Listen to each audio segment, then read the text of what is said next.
crown it all himself. He has to.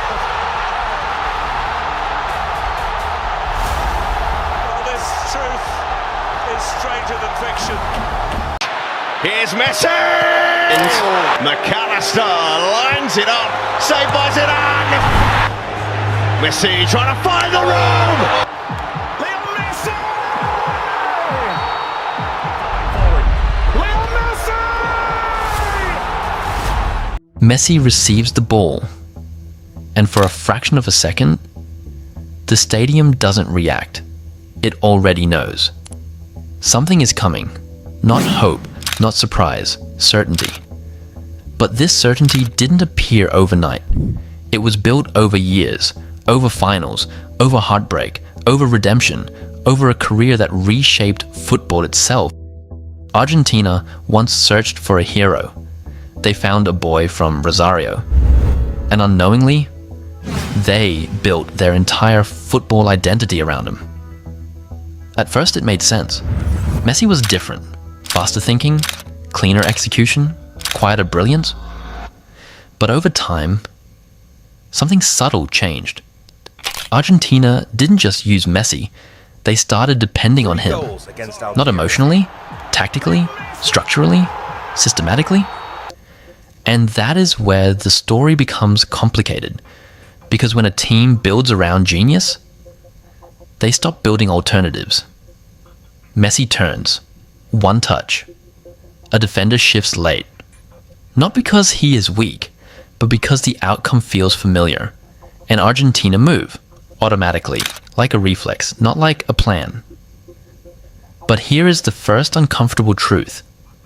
Great teams are not built on reflex, they are built on options. And Argentina slowly began losing options. Not losing talent, losing independence.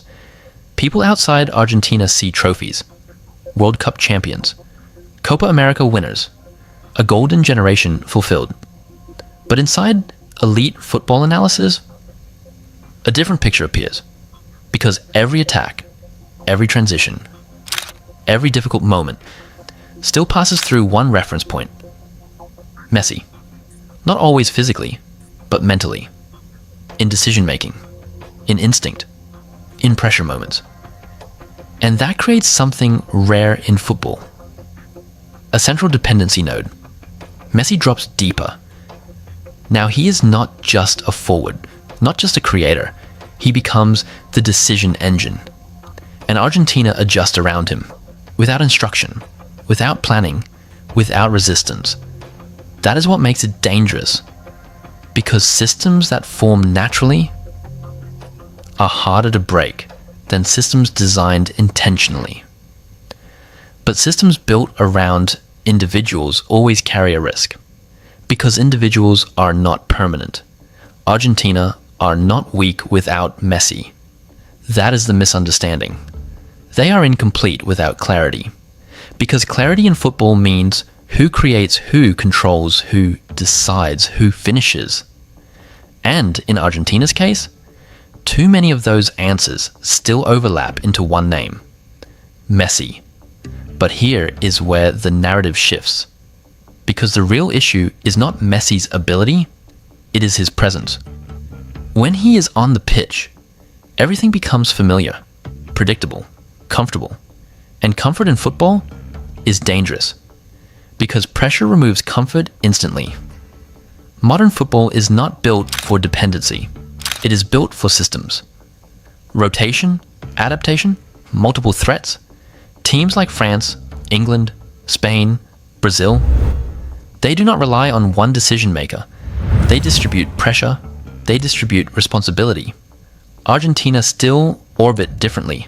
Not weakly, not poorly, but differently. And difference becomes visible in knockout football. Because knockout football removes time, and time removes safety. One bad half, one blocked passing lane, one tactical adjustment, and everything changes.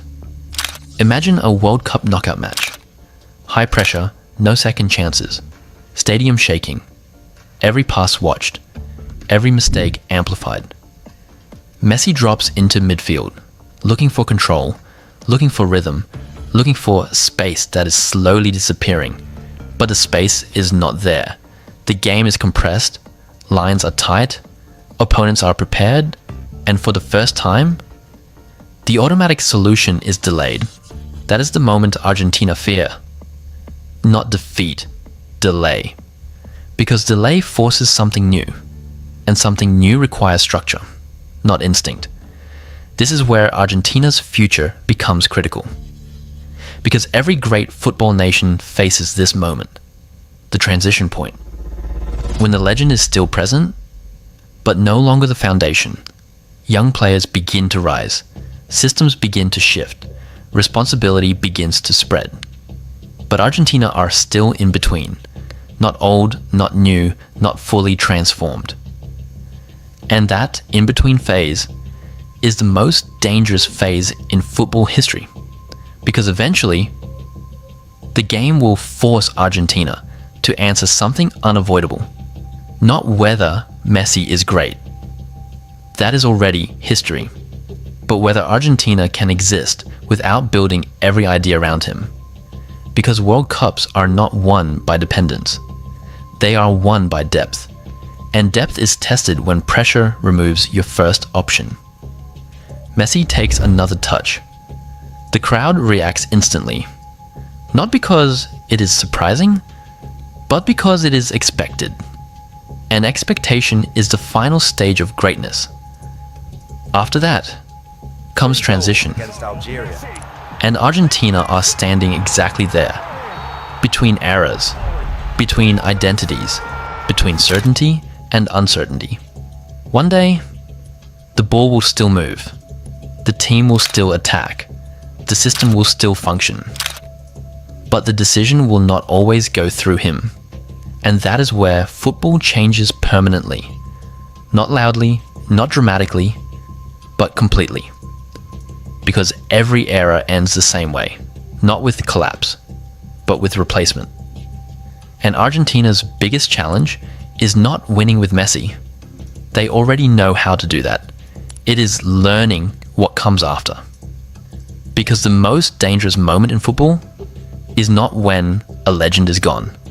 It is when he is still there, but the next version is already arriving.